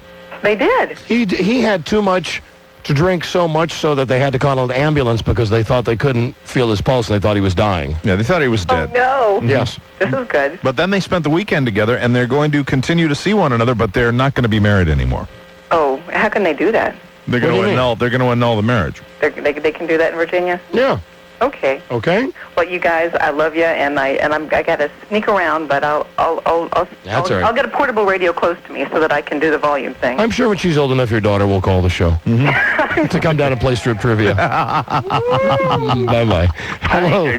Hello. Don and Mike. Don and Mike show. Hey, guys, it's Don and Mike. Yeah, you're on the air. Oh, how's it going? Great, thank you. Long-time listener, first-time caller. Wanted to remind you guys that Fox special is on tonight. Guinness Book of World Records. Oh, is that the one with the world's biggest tumor? World's biggest tumor and biggest feet and biggest who knows what. All right. All right, thank you. Hey, you're welcome. I'm waiting for the one that comes on 2 nights from now. World's worst speech impediment. Hello, Don and Mike show. Hello, Don. Hello. Hi, Don. Hi, Mike. Hi there. Hello, Buzz. Oh, you know what? Hey, Buzz, that's my bad. I'm sorry, buddy. I forgot you're there. I didn't even have your microphone turned on. Haven't missed a second. I saw the tumor. I saw the tumor when they did the promo? trailer. Yeah, the promo. The big veiny tumor? It's just sitting out there like this big slab. Oh my God. Hello. And there it is. Yes, hello. Hey, I just want to say one thing real quick. I don't want to take too much of your time, but I just want to tell you, you have got the greatest wife in the world, and I'm so jealous. And that's all I wanted to say to you. And I love you guys. I love your show. I'm always entertained. It's always something better. You try living with her. Hello, Don and Mike show. She's okay. I'll keep her around. Don. My wife. Remember that ad campaign? I think I'll keep her. One of the worst ad campaigns ever. That got more parodies made about it. It was incredible. I love my wife. She's my best friend. Pain in the ass sometimes, though. Hello. Don. Hi. Hey, you're disappointed with the Spielberg movie. Yes. Well, you should try seeing Disturbing Behavior. Pardon me? Disturbing Behavior. It's a theme on callers with speech impediments. Yes, it is. Disturbing behavior? Disturbing Behavior. Never heard of it. It's a movie with Katie Holmes. Came out this past weekend. It's a movie with who? Katie Holmes. Again, we don't know anything you're talking about. Who is Katie Holmes? She's the girl from Dawson's Creek. We don't watch that show. For a second, I thought it might have been Katie Couric. If Katie Couric went porno. That's just like knowing the super. Remember Stimpy knew all the names of the supermodels? That's like... Hey, I know a lot of guys who are excited. Here's probably one guy who's excited. Are you excited Melrose is back on tonight? Oh, yeah. There's a lot of guys who are really into Melrose Place and Dawson's Creek and all those shows. Is Katie Holmes in the movie? Hello? Oh, what, Robbie? Josie Bissett will be back tonight after an 18-month absence. Really? Yeah, and they're killing off a whole bunch of characters this season. Bissett, is she related to the other Bissett? No, but she's just as fine. Hello? Oh, really? All right. Hello? Don and Mike. Yeah, I want to talk about the What About Mary movie. Yeah, what about it? It's great. It sucked. What do you know? I was there. I watched it. What sucked about it? That just wasn't very funny at all. Oh, come on. You don't know funny. Come on. I'm serious. You don't know from funny. You don't know. Hello, Don and Mike show. You're making me verklempt. Hello? He probably liked Mr. Saturday Night. I watch Mr. I could tell you all the dialogue in Mr. Saturday Night. You're busted on that because you always say how bad that movie is, yet every time it's on, you watch it. I watch it all the time. Listen, everybody has a little Billy Crystal skeleton in their closet. I don't know why I watch it either. I mean, I turn it on. Laura is getting so angry with me lately because anytime I see it, I will leave it on for 20 minutes at a time. I'll tell you what my Billy Crystal in the closet is. Okay. The one where he's the basketball referee and he falls in love with Deborah Winger. Forget Paris? I never turn that movie off when it comes on. I have never seen that. It sucks. It's awful. He's awful. But somehow we are drawn to I watch it. Hello. Hello, hi. Hi. Hey, I just don't understand it. My friends can't seem to find their monkeys. It's gone. All right, come on. I hung up on that guy. We got to do a break. We'll be right back. This is the Don and Mike Show. The Don and Mike Show on 98.1 The Peak. John R. here. Rent-a-Rex rates are as low as half that of the big guys at the airport. So why drive way out to the airport and pay extra? Maybe folks just don't. About Elvis' stinky feet. It never ends with Elvis, does it? Hold on, that reminds me. Buzz, did you ever get that book that you needed? No. Well, I'll bring it to you tomorrow. Thanks, I appreciate it. My doctor is very interested in that book. Buzz has quoted to his doctor many times about Elvis's 40-pound impacted chalky colon. And the doctor was interested in that story. He loves this story. Oh, yeah. Hey, listen, hold on there, Johnny, okay? Okay. We've never heard about Elvis's stinky feet, though. Hold on, we will. Joining us now, formerly of the Atlanta Falcons, formerly of the Carolina Panthers, formerly of the Washington Redskins. Yes. Here is Gerb Matt Elliott. CIA, mayhem, crisis, horrible, inflation, military threat, the flaming debris, fatal heart attack, stress injuries, prison disaster, economic collapse, dangerous radiation. Key feet. Yeah, it's and there's an excerpt of the book in the Inquirer this week, and it talks about this about his stinky feet, how in the 50s Elvis developed an uncontrollable foot odor problem. And when he was touring, he would throw the smelly socks into a special suitcase, and then after several weeks, about 24 rancid socks would be shipped home to his mother. Unbelievable. Just when you think it's over with Elvis, Elvis gives us another story. Hey, There's other stories in his book, I guess, how he broke some chick's ankle at a party when he was practicing his karate and stuff. Hey, Red. And do my feet stink?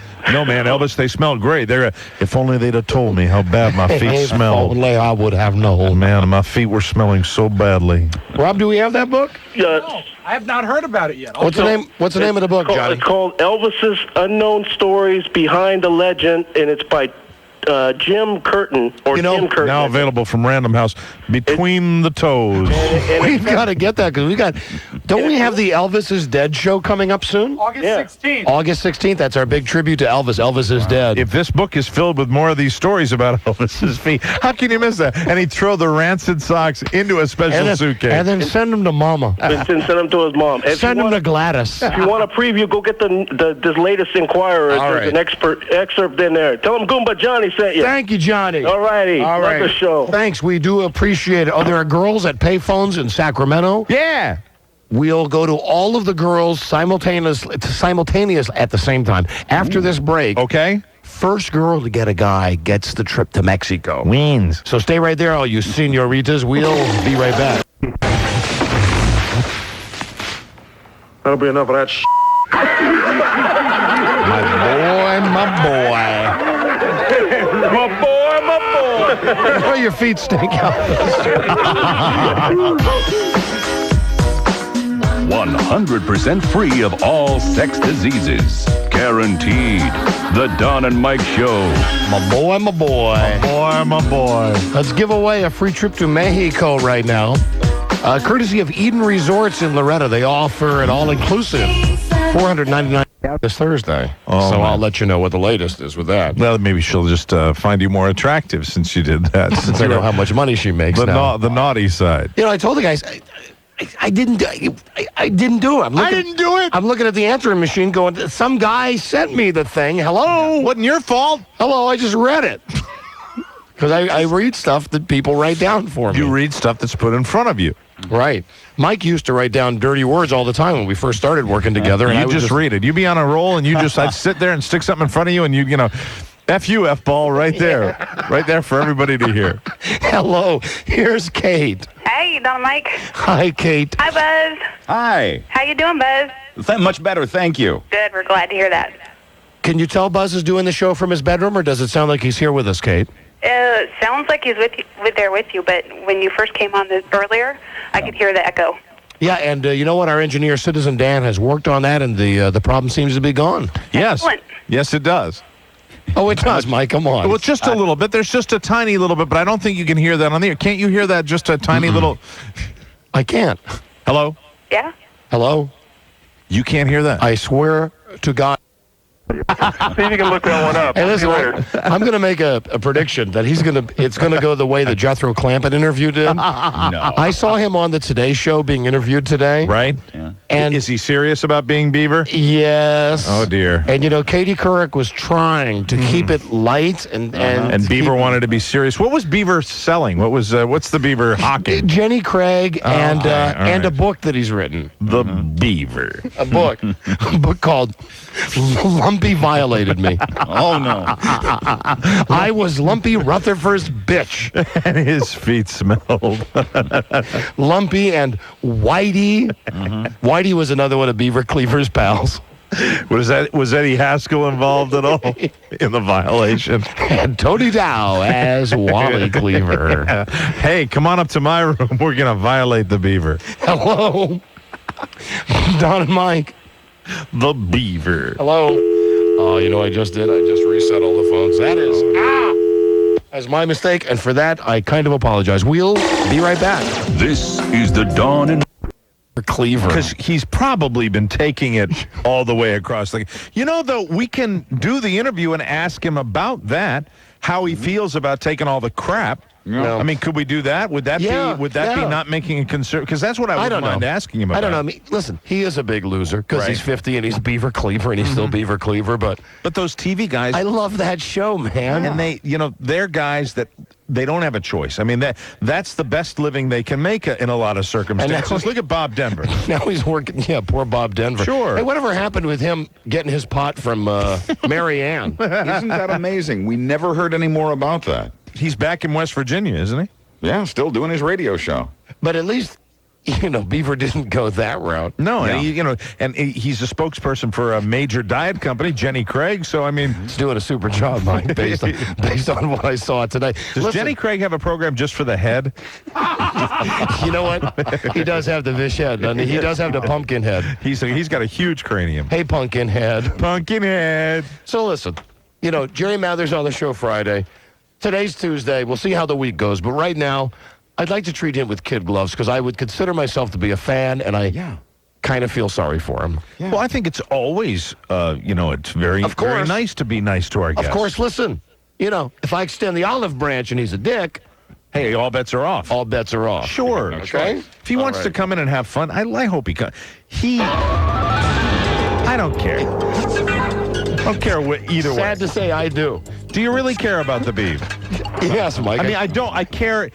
I don't like to hurt anybody's feelings. I love the one where he was caught in the giant coffee cup. Do you remember they had a big billboard downtown that had a big cup of coffee? I forgot how retro you are when it comes to TV. And Beaver Cleaver climbed up in there and actually was stuck inside the coffee cup. Hello. Hello? Hey, Don and Mike show. Who's this? Am I 100 or what? What? Am I caller 100 or what? Oh, can you pick up the speakerphone or what? Come on, man. Oh, sorry, I almost drove off the road. No, you're caller 99. Sorry about that. Hello. Don and Mike show. That was fun. Hello. You're on the air. Hello? Call 100. Really? Yeah, what's your name? Kevin Raymond. Were you, what? Kevin what? Kevin Raymond. How old are you, Kevin? 18. Everybody loves Raymond. What year were you born? 1979.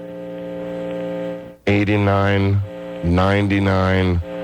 109, 119. Is that math right on that? 129. He was born in 1979. He'd be 18 now? As long as he hasn't had a birthday yet.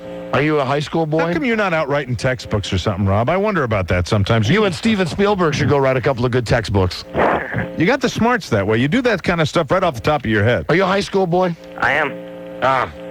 Let me give you another prize. You got to be 21 to win this. That's from HBO. Hello? I'm over 21. I believe that. Who is this? This is Bob in St. Petersburg. Bob in St. Peters, Tampa Bay. Bob, call 100. All right. So for you, we have the Seinfeld t-shirt, courtesy of HBO. Don't miss Seinfeld live on Broadway, live on home box office. Where are you from originally, Bob? Chicago area, upstate New York? Yeah. Okay. Born in Chicago. All right. Chicago. I kick your ass. I got that from when he said Bab. It's pretty good that you're able to decipher. I'm from Chicago. Thank you very much. Coach Ditka, Coach Ditka says that New Orleans is a sewer and they should hose the city down. This is Mike Ditka. Listen, I want a concerted effort not to use the F word on our team. If you use the F word, I'll kick your ass. So you have to say, praise the Lord. Amen. Every time, Mike Ditka, every time he wants to say the F word, drop the F-bomb, he says, praise the Lord. Unbelievable. He just decided not to use it anymore. Hey, would someone get me the phone number of the New Orleans Saints? I'd love to call them and find out if that is actually in effect. That's wonderful. Praise the Lord. Find out if it's in effect like all around the clubhouse. Thank you for listening to our show. I do it every day. On WQYK. And if you win the trip to New York City to go see Jerry Seinfeld, we will call you. That would be an honor. Okay, that'll be on Friday's episode. Thank you. Thank you, Bab. High school boy? Yes? Although you cannot win the trip, we'll give you the T-shirt. Great. Thanks a lot. You got hair down there? I do. And proud of it. You ever kissed a girl? Yeah. You going steady right now? Not right now. You ever gone all the way? Not yet. How old are you? I'm 18. 18, and I like it. You pussy. Hold on. Now listen, man. Oh, God. You know what I mean, Mike. 18, he's never gotten any. Come on. What kind of a man are you? Oh, man. Oh, boy. Hello. Let me turn my radio down. Hello, Don and my show. Yeah. Pull yourself up, Beaver. Put your foot on the lady's thumb. Pardon me? What are you saying, sir? Pardon? That was the line on when you referred earlier to the Beav when he was putting his foot on the sign. Yeah? Whitey says to him, pull yourself up, Beaver. Put your foot on the lady's thumb. Hey, that's right. Yeah. Yeah, he's there with his friend Whitey. You know, Beaver, there are so many lines from Beaver that can be used. It's that guy's got to have a bit of a complex. You've seen the interviews. Does it look like he's got a bit of a complex? Very uptight. Listen. Like a guy that's been, he looks like the guy should be calling those counseling lines. Very defensive. He sits, hold on a second there. He sits down, makes sure that his hands are folded and crossed, so like his fingers are intertwined. Mm-hmm. Sits as if he's very controlled. Right. Thinks about everything that he's going to say. Pauses before he answers. And when Craig Kilborn was giving him like the Beaver questions, he smiled and laughed a little bit too much, as if to say, hey, listen, I get it, okay? Right. Okay, Beaver, yes, Beaver. Sure. I get it. It's amazing. Imagine going through life as you're the Beaver. As the Beaver. That can't be all that peaceful. Hey, at some point, though, he must have gotten some love out of it. I mean, I got to think, back in his heyday, and I mean when Jerry Mathers was, 21, 22. Absolutely. Could walk into a bar in Hollywood and, what woman? He walks to Ham the Beaver. Yeah. How'd you like to have sex with Beaver Cleaver? Catches the first, the first really looped lady at the bar, Beaver! Oh, you're so cute. And he went the cute thing all the way. He said, yes, Beaver, yeah. He'd probably go into the bar with his baseball hat on and the brim lifted up like he did on the show. Oh, look at the Beaver. Oh, I want to take you home. I want to take you home, Beaver. Hello, Don and Mike. Yes, hello, sir. Hey, I wanted to ask you a question in regard, I don't mean to bring up stuff from old shows, but when you first saw something about Mary, Mike mentioned that he laughed very hard at the beginning, was the only one laughing in the theater. Was that because of Warren? Yes, it was because of Warren. Because I had the same ailment, me and my friends, everyone else was embarrassed to laugh. Yes, most people in the theater, yeah. Up in the aisles. Mm-hmm. Yeah, the thing is... Yeah, how'd you like to be me? When I saw it, I was sitting right next to my reverend. I couldn't stop thinking about it because I heard you mention you were going to take him, and I saw him right the night before you did, and I was thinking the whole time, what is the reverend going to think? Oh, and listen, I didn't even tell you guys this. My wife just told me this over the weekend, that when we were sitting in the theater, we were sitting like this. It was Frida, me, the Reverend, Bart, and the Reverend's wife. Mm-hmm. The Reverend, at a couple of points in the movie, leaned over to Bart. He was kidding. But he leaned over and he said, I think that we should raise you. Meaning him, he and his wife, right? Because he was sitting in the movie with the... That's funny. With the hair gel and all that other stuff. That is so funny. He's got a great sense of humor. He's cool. Thank you. All right, bye. See you later. Hello, Don and Mike show. Yes, I'd like to talk to Don and Mike, please. This must be like science club at the junior high day. Hello? Yeah, hello, Trouble. What can we do for you? Hello? Yeah, is this another high school boy? Another high school boy. No. Why are you repeating questions? Now listen, and we can have a dialogue. Are you a high school boy? No. My cat, he's dying of cancer, and I was wondering. Call Jack Diamond. I'm sure he'll do a radiothon for him. Call Harvey Fisher. Tell him you have a dying animal, and I guarantee you he'll give you 8 to 9 tomorrow morning on his show. Okay, it's 8:45. Listen, we got a cat stricken with cancer here, and we're going to raise a few dollars, give the cat a proper burial. Thank you. Thank you. Hello, Donna Mike Show. Hi, I would like to tell him a story about my life. How old are you? I am 18. What the hell's going on today? We got to start checking IDs here. I don't mind with girls, though. I have sex with my twin sister. Isn't it almost back to school? Oh, no, not for another month. Okay. You had sex with your twin sister? Yes. And you know that, let me just say something. As opposed to when brothers and sisters have sex, when bad things can happen, I don't believe that anything bad can happen if two sisters have sex. But my boyfriend doesn't know about this. I mean, except for the psychological stars. Yeah, the psychological, but no, nothing bad can happen. Right, because they can't make a baby that's, they can't part procreate. brother and part sister. Well, you're right about that. So I'm all for that. And there's that twin bond, but I mean, my wife's It a feels twin. like I'm having sex with myself. It's like having sex with yourself. Exactly. My wife's a twin, but I don't think she's ever been that close with her sister that they would do that. Why are you having sex with your sister? Because she looks just like me and I find her very attractive. When did you start having sex with your sister? I would probably say a year ago. A year ago. Yeah. Where do you girls have sex? In her own house. In your own house? Yes. Do you have any... This is a difficult interview to do here. Yeah. What compelled you to do this in the first time? Well, it is rather odd, don't you think? Very. It's your sister. But I love it. Yes. You love it, do you? Yes, I do. I made love with my brother Jim. Oh, God, now that's gross. That is the definition of gross in the dictionary. Me and my brother Jim in bed together. Oh, God. That's funny in a lot of ways. Hey, man. You got all the covers. Sitting there smoking a cigarette. Oh, my God. That would be the worst. That's the worst. Who would be the husband and who would be the wife? He's older, isn't he? I'd have to be the husband.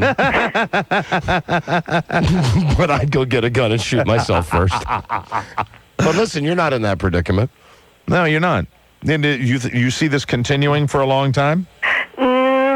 Hopefully not, but... Hopefully not. Okay, well, there's some reason coming. But I would love my boyfriend to join in with us.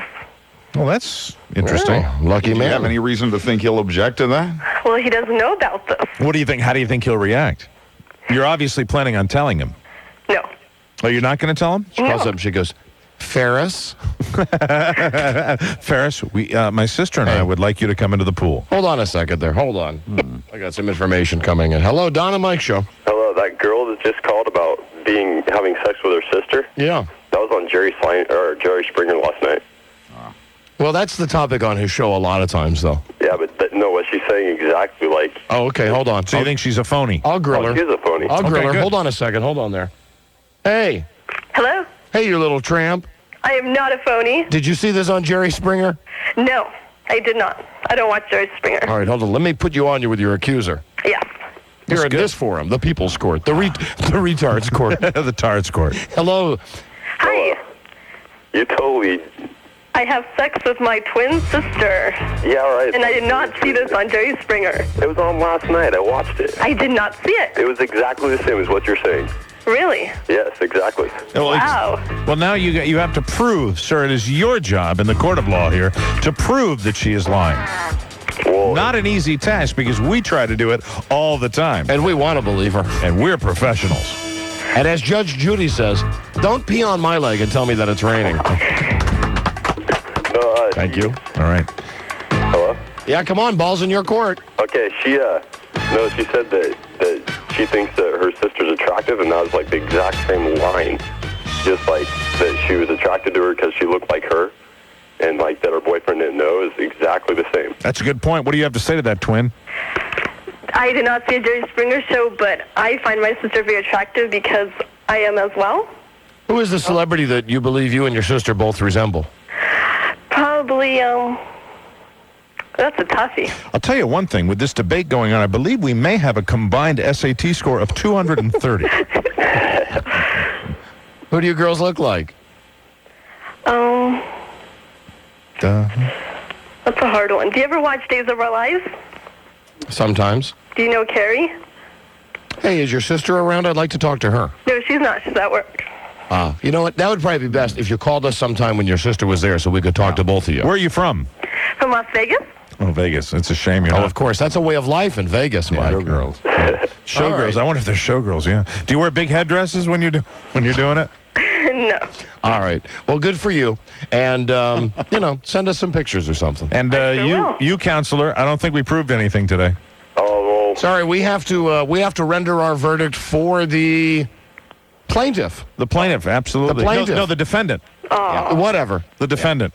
The girl who makes love with her twin sister. Yes, the defendant, our finding is for the defendant. Oh, that's too bad.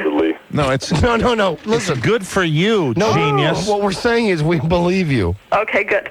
See, you were the defendant because you were being accused by the other guy.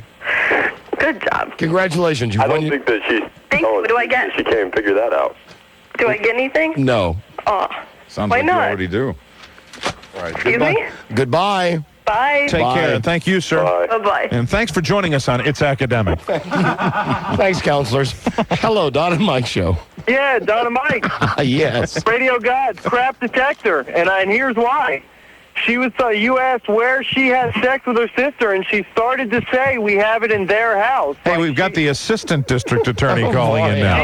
She's making it up, man. Okay, who cares? Who cares? It's a phone call we took. Hello, Don and Mike Show. Hello, Don and Mike. This is Jennifer Dean. I'm calling from Leesburg. My husband and I were one of the big winners last Friday, and I wanted to call in. Oh, for rent and mortgage? Yes. Ah, beautiful. We were the very last one. Oh, good. Oh, well, that's nice. Yes, it was very nice, and I wanted to thank you, and I wanted to let everybody know that I'm a long-time Don and Mike listener when you were back in WAVA. Ah, well, thanks. Yes, and being a long-term Don and Mike listener does pay off. You know, you talk a little bit. Your syncopation with the way you talk is a little bit like Martha Stewart. Has anyone ever told you that? No. You No. see, you fold those things, and that's the way they work. I don't know if that's a good thing or a bad thing, but... Oh, it's good. Oh, it's good. Oh, yeah. Uh-huh. Well, listen, thanks for calling. Thanking you. Bye-bye. Thanks. Thanking you. Thank you. Hello, Don and Mike Show. Hi, Don and Mike. I've been told I talk like Martha Stewart also. Of course you do. You sound a little bit like Martha Stewart. Who would take advice from her? Doesn't she look like a lady that if there was a dish to be washed or something, she would go, wipers? Absolutely. Right? She almost falls into the Bob Vila trap. She does. The know-it-all that Remember? Absolutely. Yeah. We outed Bob Vila way back when he did This Old House with his poor mule assistant, Norm.